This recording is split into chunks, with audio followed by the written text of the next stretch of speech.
Well, let's get some analysis now with Jaroslaw Strozyk in Wrocław, Poland. He's a former director of Polish military intelligence. Good to have you back with us, Jaroslaw. Can I start by the Israeli ground operation in Gaza? We know that Israeli forces back in 2014 attempted a similar incursion. At the time, Israel was looking to take out a particular neighborhood that they said was a stronghold for Hamas. How do you think the Israeli ground operation will advance this time around? Will they have more success? It seems these two situations are quite different. And now this incremental approach by Israeli defense forces are quite successful. And step by step, they try to eliminate this, especially the tunnels and those strongholds of the Hamas, and seems like it will be going on.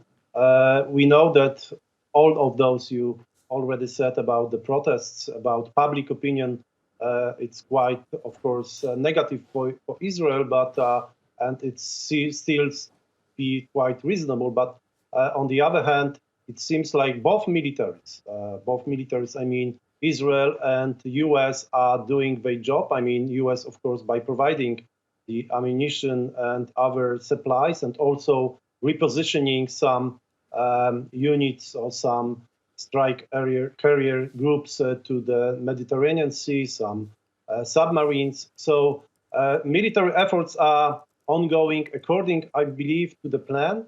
But the other dimension is, of course, much more difficult, the political one.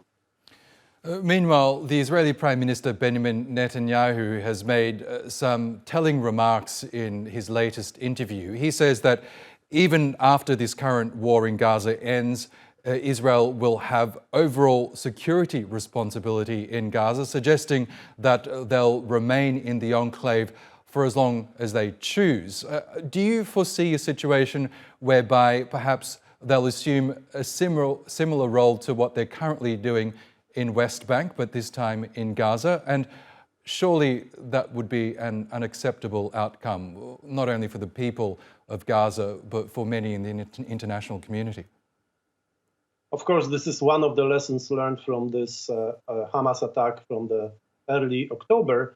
And but this security plan, already told by Prime Minister Netanyahu, will be extremely difficult. We know that this area with this dense population, even after changes after this war, will be extremely difficult to control.